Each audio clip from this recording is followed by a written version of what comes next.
We are witnessing a huge boom in companies raising money by issuing their own digital currencies. There were $0.56 billion raised by initial coin offerings in 2017 alone, compared to only $240 million raised the previous year.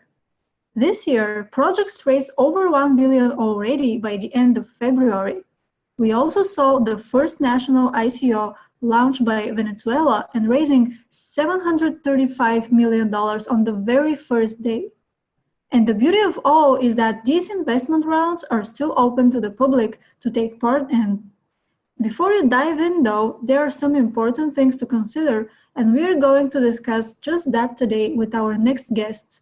Please welcome Amber Crago, Kat Kitchen, and Dwight Whitlarch.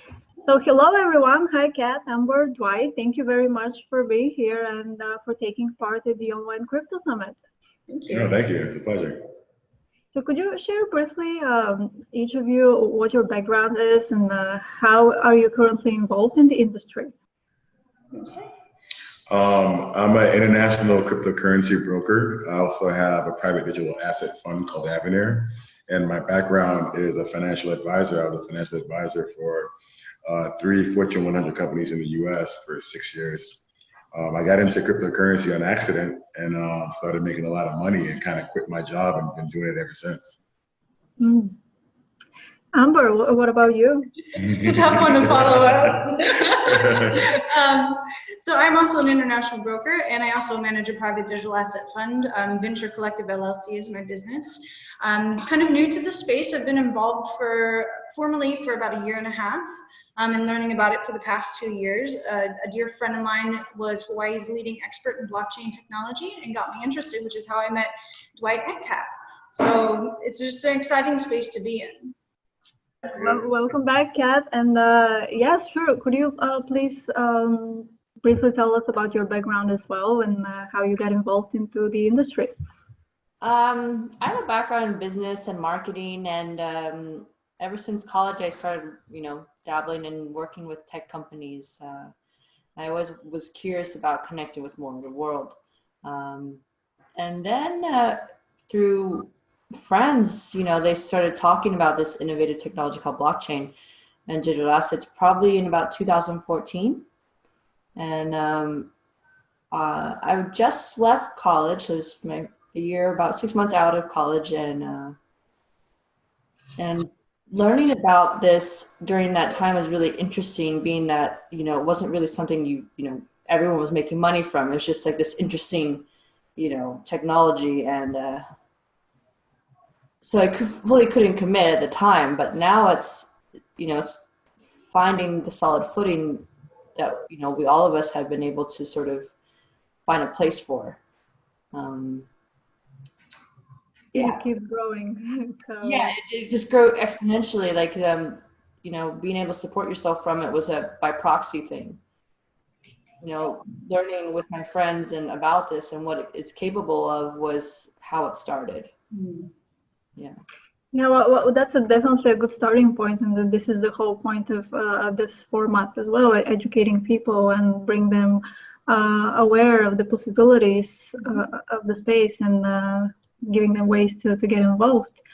So speaking of that, what are your best tips for newcomers attracted to, let's say, blockchain project investment? Would you share a bit? My experience for what I tell my clients is definitely education is key. Definitely start reading more about it. I like certain sites like CoinDesk and Crypto Compare. Learn about what blockchain actually is. Don't invest any money that you're not willing to lose. And watch out for all the scams out there. There's just so many new scams that are popping up every day with fake ICOs and MLMs and things like that. So be very careful when you're into the space. Yeah, seeking out a professional, getting some professional advice as to how to best approach it. Learn the basics, I think, is a great thing to do. Read the Satoshi Nakamoto white paper, and don't invest anything that you're not willing to lose. You know, start very small to figure out what the basic foundation is of what you're getting into, get a basic grasp on the technology, how that relates to what you're trying to do, and then move forward from there, because it's very hairy to start trying to invest in lots of things that you don't understand the functionality of.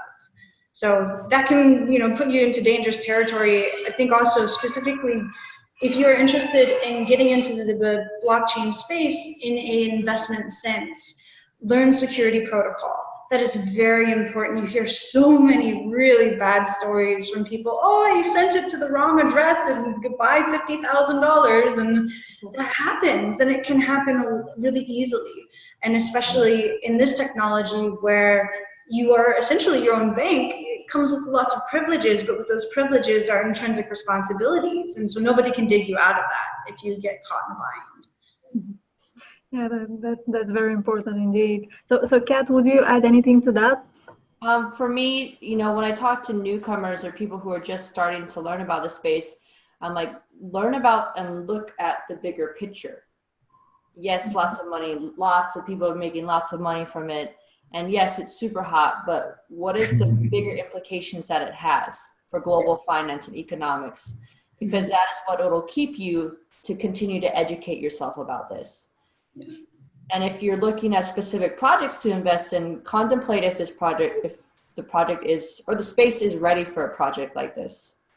Because it could just be another copycat, or there might be more foundation that needs to be laid before the project can be taking place. Yeah. So Dwight, you mentioned that there are a lot of scams out there. Would you share a few tips on how to recognize those? What are some definite red flags when you see a project and you're certain that this is a scam? Definitely if they're guaranteeing you a return, or if their team is really bad, or if they have no white paper, or there's many things. There's a lot of MLMs popping out there, like the USI that came up, buy a packet and we'll buy you Bitcoin, or BitQuick, and there's just so many companies, BitConnect, there's so many companies that want to take your money, and a lot of uneducated people will just dump money and trying to get rich quick. It always comes back to education. Amber, do you have any tips on that? Yeah, like, you know, if you think, if it's too good to be true, it probably is, first off. If you see anyone guaranteeing some kind of return, you know, like, and if they say the word investment too, that's a really interesting nuance of the space, that you won't see any ICO refer to a contribution as an investment, because that would, you know, start to change the categorization into security. SEC yeah, violation. That's a hairy subject. As far as other red flags, you know, if they don't have any kind of MVP, a minimally viable product, that's usually, for me, it may not necessarily be a red flag depending on what the project is and what their resources are and what the roadmap is. Like if they're in, you know, seed A rounding of trying to raise funds, then if they have a good enough project, and like Kat was saying, if that really aligns with the ethos of a project that you want to see perpetuate in this space, then maybe it is worth your investment, but that's probably way beyond where any beginner would be. So if they don't have a minimally viable product, then as a beginner who's looking to invest in the space, you might want to shy away from something like that. Like for example, if they're looking to build a social media platform where they're going to tokenize likes, if they already have it built and they already have a testnet running and they already have, you know, 2 million users, that is definitely something that I'd be very interested in. But if they're like, no, you know, this year we're going to do marketing and development, and then next year we're going to start, you know, building it, like, sorry, like that doesn't sound like a good investment to me. So you really have to keep your emotions in check too, because it's easy to get caught up in the hype. It's easy to say, oh, you know, I really like the look of this, and they're telling me everything that I want to hear. They know that. I want to add to that actually, because it just happened how Tron is in a private sale, and there's a fake website made without the HTTPS, and they made $28 million in 2 days, and it was a fake website. So that just happened the last, 72 hours? Yeah. Which builds on the idea of when you get into the space, understand the necessary security protocol. checking a website address to make sure it's the correct website is absolutely one of them. Okay, can we go a step back and maybe explain to the audience what does that mean, creating a website without the HTTP address? Oh, okay. So when you get into ICOs and you're always trying to buy a new token that comes out, there's always a lot of hype that comes in, and there's a lot of people that have FOMO. They want to be the first ones to get it. So if I was someone that didn't know, and I see Tron send me a link in my website, I go to it, I send Bitcoin to it, and it's not a real site. Most of the ICOs have a HTTPS, which is like a secured site, and it's usually on Reddit and Medium in their white paper, and they kind of tell you the steps to do it. But most people that don't know that will just try to go and start it off without knowing what to do. That happens a lot in this space. Anybody can publish a fake website and say, oh, we're the Telegram ICO and we're raising money for pre-ICO, we're only releasing it to only you people, and those are the people who get scammed. Oh, wow. Do you have anything on?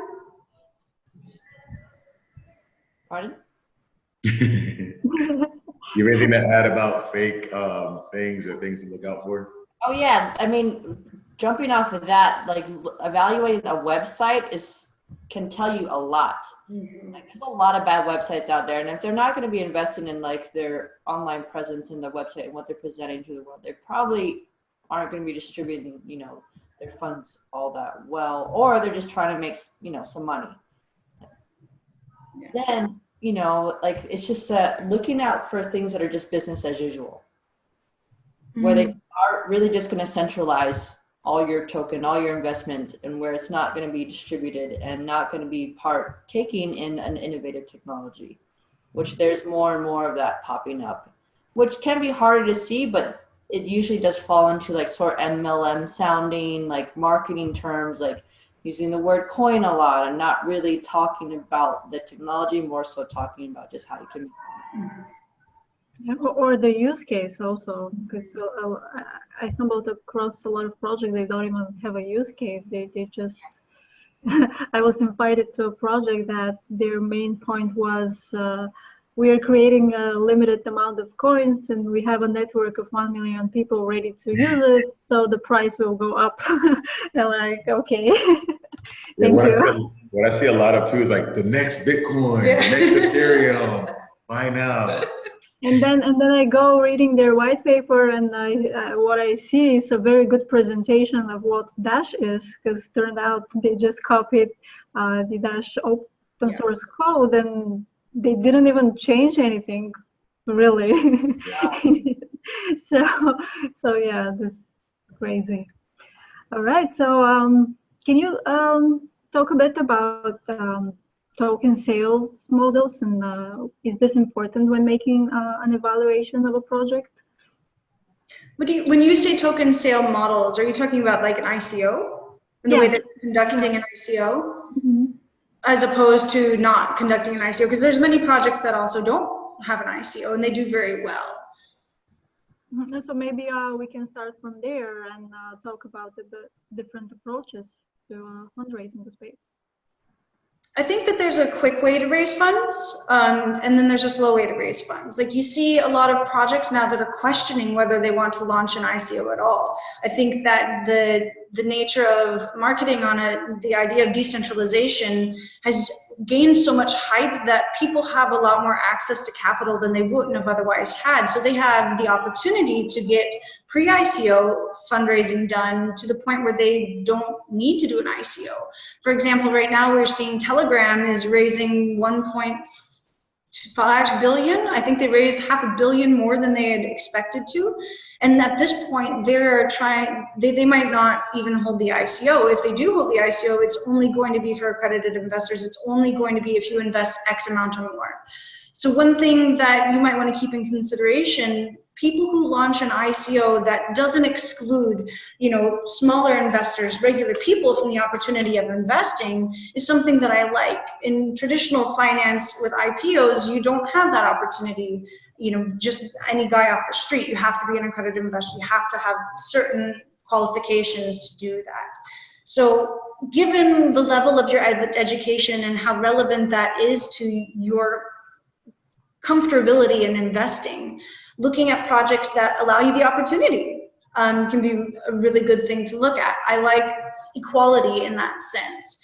That being said, there are certain projects that need different parameters on their fundraising, and they wouldn't open that up to the public. That doesn't mean that they're not a good project. That doesn't mean that the goal of their project might not align with my ethos and the quality that I would like to see. I think it really just depends on the level at which they're trying to operate and function. Okay.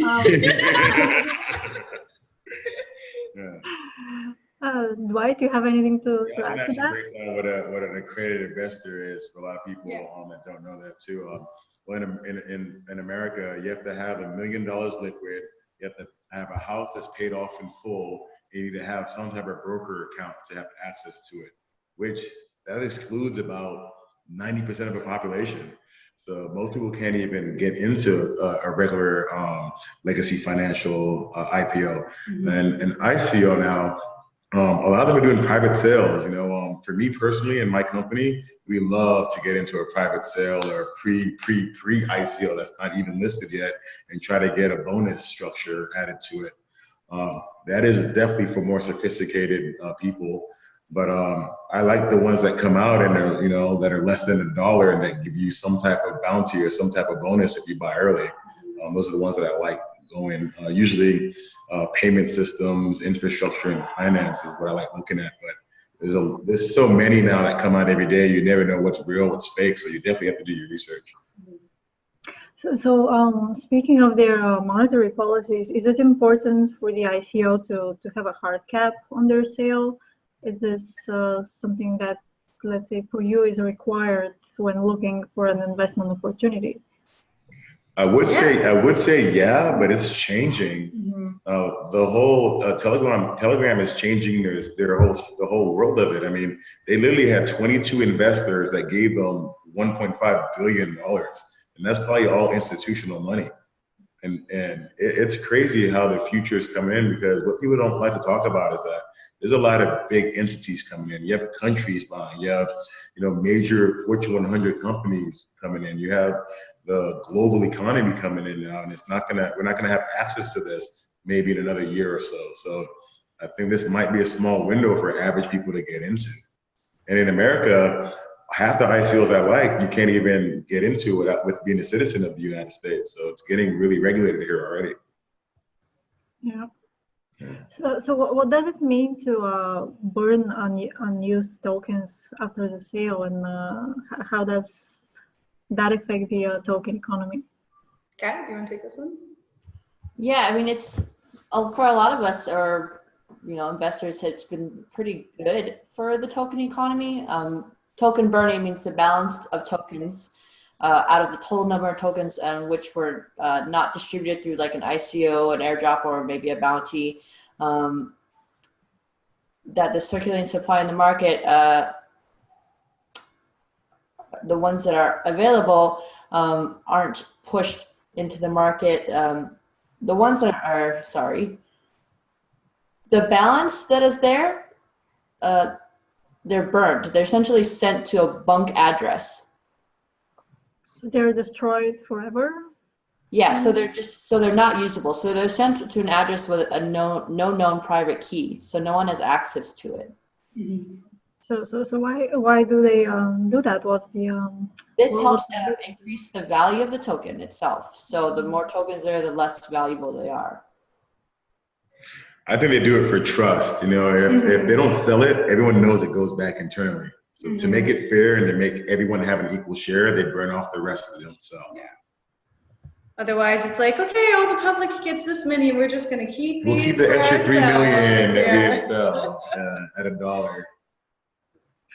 So that's also another important checkpoint to look at, because they usually showcase this information on the white paper on the website, how the token sale is going on.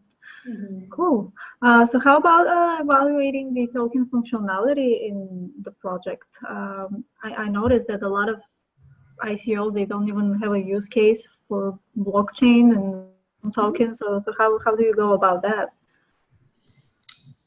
Okay, you want to take it?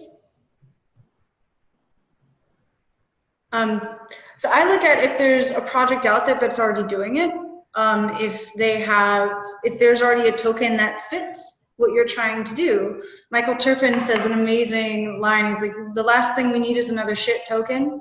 So you have a lot of projects that try to pigeonhole what they want to do into functionality. So if the token has an actual function in the project, that can be relevant to the success of the project, but it also isn't in some cases. We see a lot of ICOs that release a token that doesn't have a function, and just because there's hype, or there's people who are looking forward to trading it, or there's insiders that are doing pump and dumps, you'll see them make money.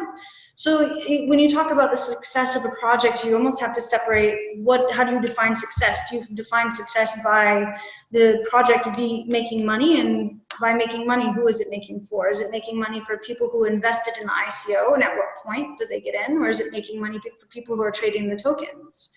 A successful project in this space is defined very differently than how we would normally define it. However, in the core essence of what we would like to see for an ICO that represents the example of a good ICO, yes, you want to see a token that actually serves a purpose, has a function, has a utility.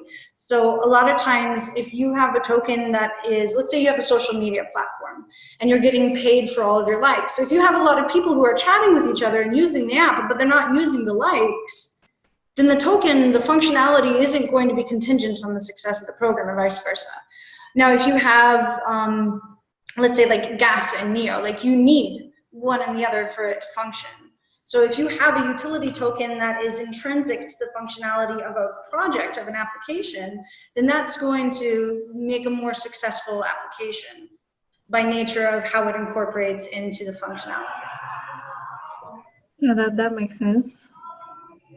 So what about asset-backed tokens? Can you talk a bit about that and maybe give some examples? And I think the future, that's where we're going. I'm working with a company right now that I can't talk about, but their slogan is the SEC approved competition for Bitcoin. So it's going to be half IPO, half ICO, and it's going to be backed up by gold. And I think by them doing that, a lot of people that are on the fence and a lot of old investors, they'll feel comfortable enough to jump in and invest in something that they know. So it's kind of like the bank making a digital token to take on everyone else, just so they can have something that's pre-regulated and has insurance on it. I think definitely that's where the future is going to end up.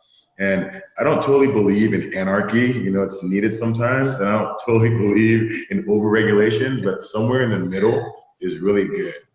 Because right now, if you do major cryptocurrency deals, it does feel like a drug deal. It does feel, especially when I'm doing. Not that we know what that feels like. We have no idea what that feels like. It's, especially when we're doing big brokerage things, no one trusts each other, and there's no regulations, and we're trying to do KYC and AML, and we're trying to figure out the best way to do it, but it all comes down to trust. And I think the new hybrid product that's coming out is going to change all that. Yeah. So maybe take a step back again and talk a bit about what the asset-based tokens are, and explaining this to people. You want to explain what they actually are? Well, I didn't hear the question, I'm sorry. Can you, just a brief explanation of what an asset-based token is? An asset-based token is a token that's pegged to an actual physical asset. So for example, like what Dwight's talking about, if you have, one token, let's just say it's an X token. An X token is worth 1 gram of gold. Then that is a token that, should the project fail, the token still exists. Like you should still be able to get gold for that token. So an asset-backed token is one that is actually backed by something, a large, what's the word I'm looking for?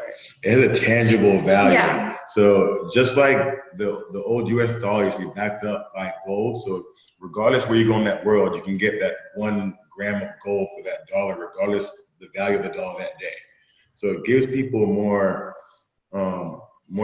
faith and trust in the system. Even if this token goes down the gutter, I can still get value for it. And I think that's So what kind of assets can you use for that besides gold? natural resources, oil, cotton, water. The M-Pesa was a really good example of that. The M-Pesa was the token. It's not the tokenization, but that's how the currency of cell phone minutes came to be in Kenya. You know, where like they were using, instead of their own money, because the inflation in their economy was so bad, they were saying, oh, okay, I'm going to walk into a shop. I don't have any money, but how many cell phone minutes can I give you for that dozen eggs?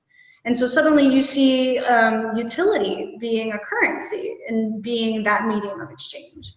So there's a lot of different, just depending on socially what's needed or economically what's needed, that can look like a lot of different things. You see a lot of, you know, hardcore gold guys really excited about something like the idea of an asset-backed token that's pegged to gold.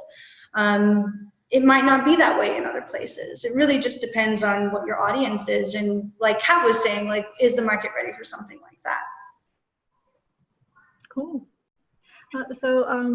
Kat, would you share what other use cases are good investment besides fintech companies in the space? Can you give some use cases that you like to see and invest in? You know, the one that I got really excited about that I heard a really long time ago was like voting. Being that, you know, voting's like kind of like a hot topic right now in the US. You know, not only. I mean, yeah, I mean, everywhere, honestly. I mean, I'm talking about it a lot in the US nowadays, or at least past week. And, you know, that's a great one, because if we could all have one, like essentially a token, you know, voting token, it all is delivered to our cell phone, and that's something where we don't have to go somewhere to go vote, and it's just there. We all get one, and we can actually see on a ledger where that vote went, rather than it mysteriously being calculated somewhere, and the results are mysteriously presented somehow, and you know, it's very clear. It's just one person gets one, not, oh, it's in your district, or it's, you know, then if your, you know, governing bodies of your state agree with that, it's just makes it a lot more easier and clear, rather than just really unknown ways of doing it. And voting has been like one that I really find really fascinating, because that could really mean a lot for a lot of people, and innovating, you know, your participation with your government. So what other government use cases we might see as well besides voting? The one Amber talks about a lot is healthcare.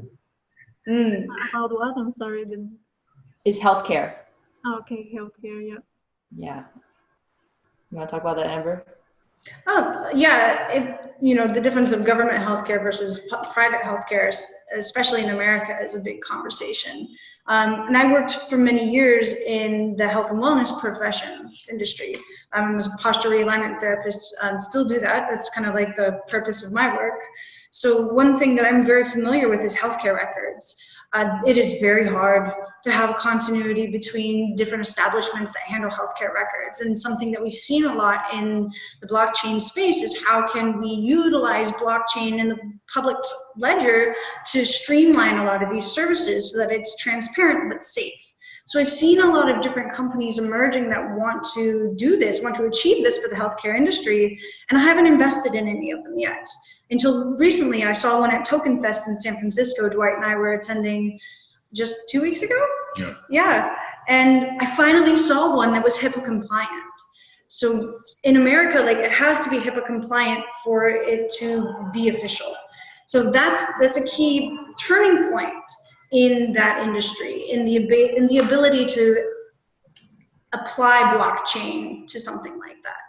Other industries that we can see the utilization of blockchain application, as far as like the ledgers go, any kind of shipment, tracking where your food comes from. Logistics. Yeah, logistics. Distribution. That's big.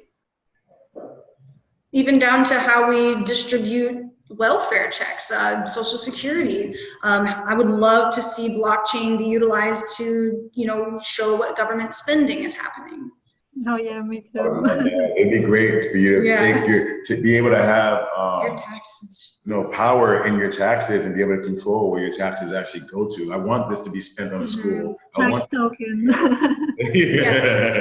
And you're seeing charities actually now. They're doing decentralized charities where no longer is the day that you're checking out of the grocery store. Would you like to donate $1 to this cause? Well, I would if 99 cents of that dollar actually went to the cause. So now through decentralization of those companies and of those structures, the nonprofit structure in America is designed to fail. It's designed to keep all of that just continuously burning in a loop until very little of those resources actually get to the people that need them. So I was fascinated that 40% of the donations through mobile phones go to the operator, which is ridiculous. Really. Well, 80% of the donation goes to the board of directors here. So it never goes. Red Cross is a great example of that. So I think, blockchain technology and the ability to transact with one another directly on a global scale is definitely something that's going to open up channels of charity and being able to transact with one another with a lot more quality than the platforms that currently exist present to us. I think this might be reaching. I always tell people, and I get in trouble for this all the time, and I'm scared to even say it right now. I'm scared of what I think the reason that governments don't want to completely apply with blockchain is because they're going to have to show where their money is and what they're doing with it. And they kind of want that privacy. And I think that's their true reason of what's going on right now. Well, here in Bulgaria, there is a big conversation right now about corruption and bringing transparency, but at the same time, no one is talking about blockchain and corruption and bringing transparency in that way. So I'm very curious when that conversation will start. They will never do it because they want to hide all their secrets. So, and actually, I read just yesterday that Georgia, they're putting their land registry on the blockchain. So this is a really great place to start with. There's a lot of like high-level scams going on in Bulgaria on a political level with the land. So this is really a great application, I think. Yeah. Cool. So guys, would you like to share a few words on some regulatory considerations, especially in the US when choosing a project and investing in an ICO? Who wants to start that one? Regulations. In America, anyway, coming from the financial legacy, the way it works here is that they just make up rules and we try to abide by them. So what they're doing right now for blockchain and cryptocurrency is they're making up these fake certificates that everyone needs to get now to do business or talk about it. Mainly on the tax part of it, they want to figure out how can I tax these guys that's making a lot of money and becoming millionaires when a year ago we just said it was fake and we didn't believe in it. But now that they're 235 million or almost billion and almost half a trillion market cap, now they're paying attention to it. So the government doesn't know what to do yet, but they're trying to figure out how to control the whole space, which is going to be impossible that it's a global economy. But yeah, every day there's a new rule, and every day we're trying to cat and mouse it. No pun intended. No pun. The other issue that you have in this, you have different government bodies all trying to claim jurisdiction over the regulation of an emerging asset class, of which a lot of these people don't properly understand. So you see these proposed laws and bills, coming into the Senate and Congress, but it's like, if you read it, you would know automatically that they have no idea what they're talking about, because what they're trying to say that they're able to stop, they can't stop. The way that they're trying to regulate it is within the old regulatory framework of existing asset classes, of which none of this fits into. So Andreas Antonopoulos talks about infrastructure flipping a bit, where when the horse and buggy came, when the cars came, all the roads were designed for horse and buggies. So when automobiles emerged, it was a new emerging technology, and they're like, well, it's only for the rich, it's only for terrorists and drug dealers and people who are trying to do bad things. Automobiles are going to come into your town and they're going to blow up and destroy things because it was still a volatile technology. So one of the points that they made was oh, these crickety automobiles, they can't even go on the tracks, that the horses and the carriages have no problem going on because horses' hooves are shaped very different than wheels. But when you create roads that function well for automobiles and for horse and carriages, then you have the infrastructure flipping, right? Where the new structure that is in place for the new technology also functions well for the old. So when looking at regulatory framework for cryptocurrency, there is no existing framework within to which this fits.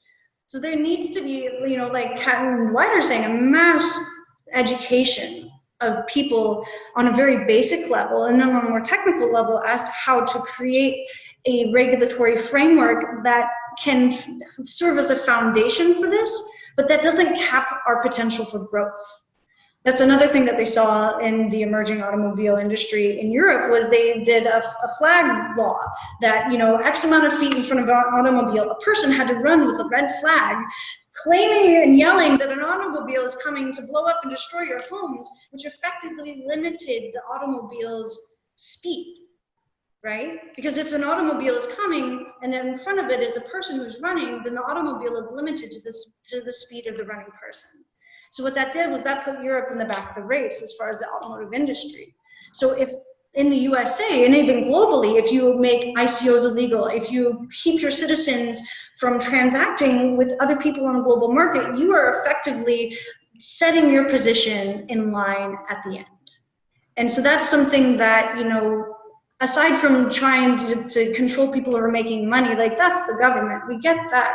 But don't do your country a disservice as a whole by putting them in that position intentionally because you lack the education. One of the things that they say in regulation is that we want people who are investing in ICOs to be protected from scams. And my answer to that is, it doesn't protect anyone to take away the ability. Give them the option to learn. Educate them as to what are the foundational building blocks that you need to have in place to enter into this space. And then let them decide, but don't take away their ability entirely. So as far as regulation goes, it's definitely something that's coming because, you know, the government is not going to let everybody make a lot of money or, you know, have this innovative technology go forward without them being involved. So it's an emerging thing. It is also a volatile thing, and we don't know where it's going to land yet. To piggyback on that too, the governments do that for every innovation. Mm-hmm. They did that for the internet. Electricity. They did that for, you know, smartphones. It's always who's first and what's right. I mean, being that, you know, at least a lot of regulation bodies and in the ones in the US that we found, they call a lot of them are not sure what to call it. They call it a property. Do they call it money? Do they call it a security? They haven't, no really body has really figured out what to really settle to call it. Mm-hmm. And being that we will experience more pushback from these governing bodies, and being that they don't know what to call it means that it is really signaling that this is something truly innovative and impactful. Mm-hmm. Mm-hmm. So speaking of that, in terms of investing in ICOs, how that work? Are you in the US? Are you restricted to invest in all of the projects or in certain projects, or how that does work on this ground? Okay, legally say what?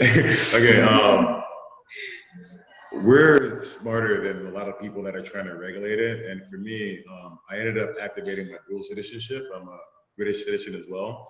So most people that want to participate will find a way.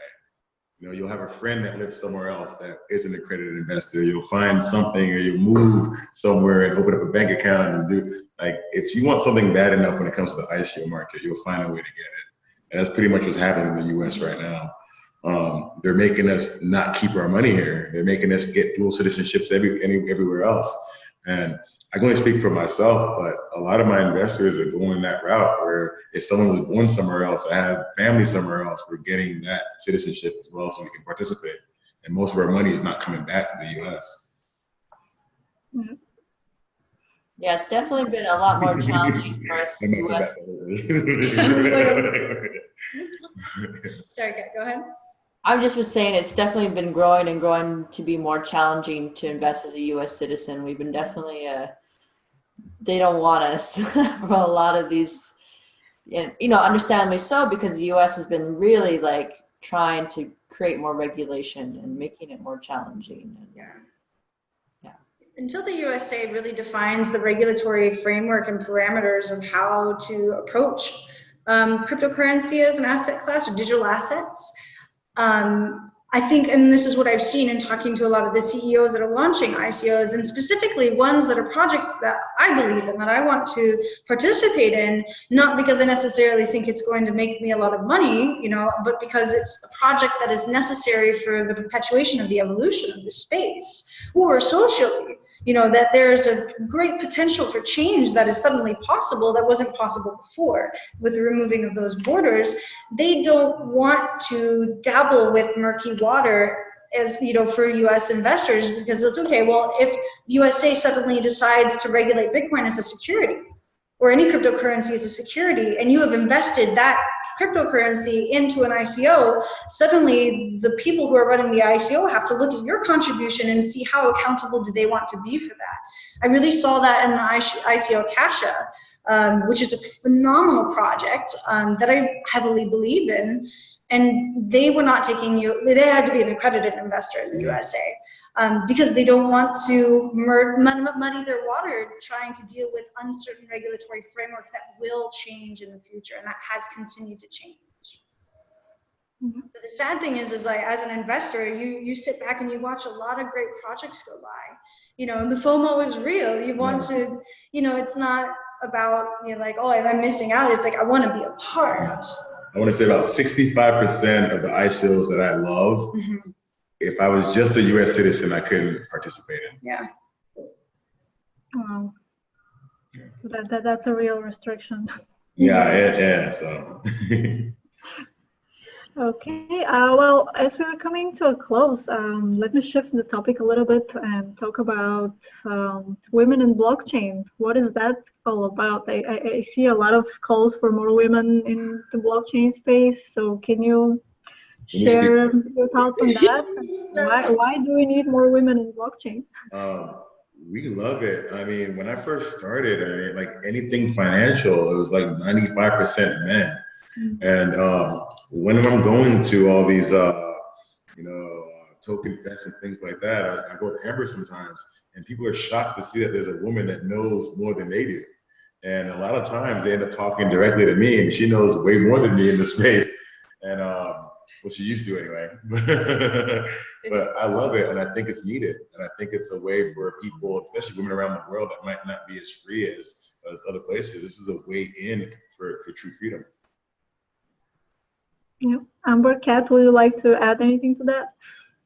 Yeah, I mean, as someone who's worked both in financial sectors as well as tech sectors, I've gone into rooms where it's like, okay, another opportunity for me to be the only woman here. Okay, it's equally as sometimes daunting, because a lot of times like you feel like you have to prove yourself more, but also exciting, to be in that position, to be sharing your knowledge, to be sharing maybe a somewhat different perspective. And to me, like, in my opinion, like the merging of tech and finance is just, it's going to be even more so, more so of the sort of masculine energy between those two.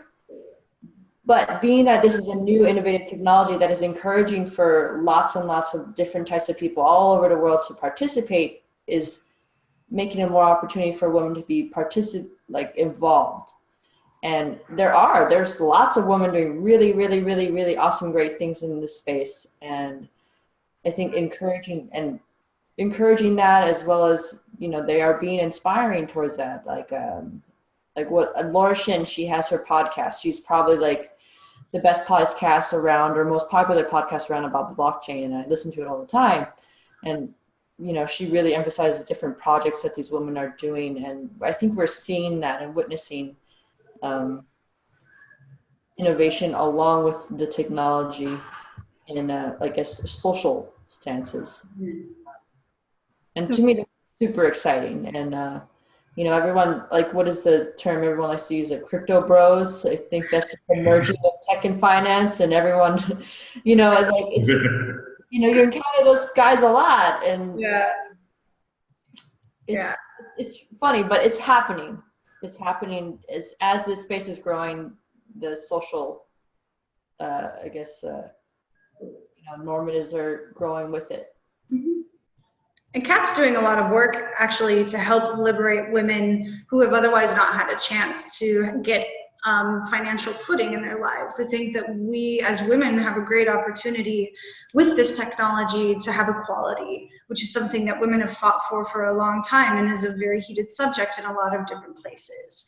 Kat speaks at women's conferences and, you know, organizes meetups in Honolulu and is actively seeking to educate women on what their options are in cryptocurrency. And I see her building this incredible network of women for women.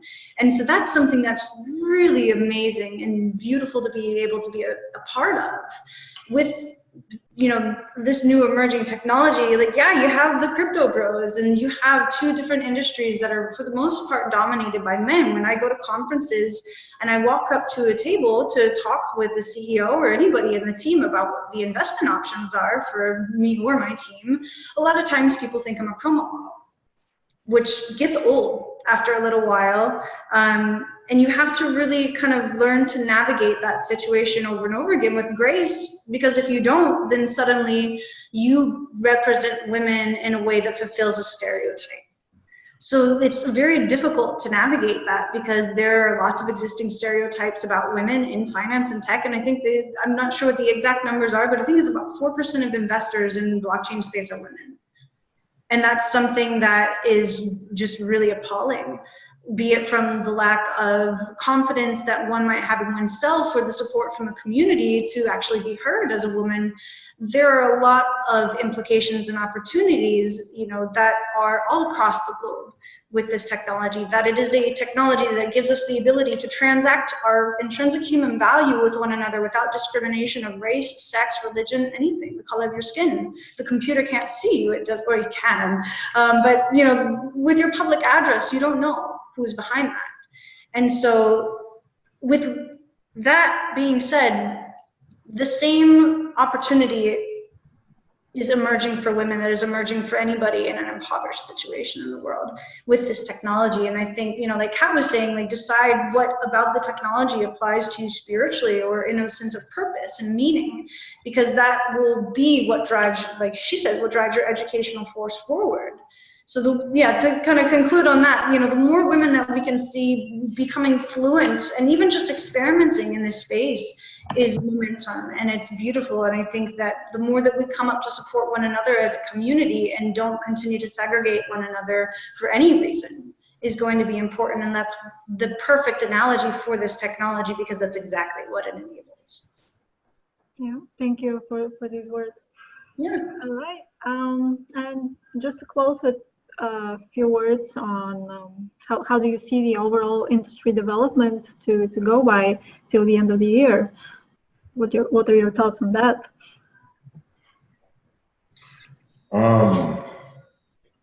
It's hard to go into that. Coin. Yeah, it's beautiful, beautiful words you said. I really believe in that. Yeah. But digital currency is not going anywhere. If you look at the players that are coming into the space right now, Tesla is taking payments in cryptocurrency, Amazon, Microsoft.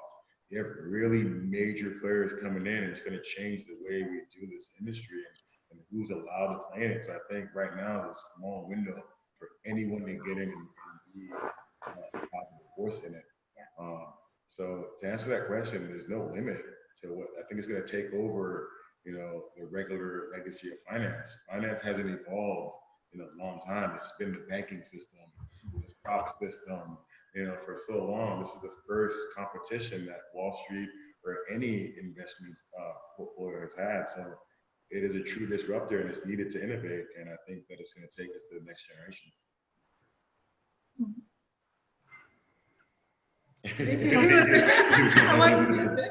I think the ICO market is going to change in the next year and a half, 2 years.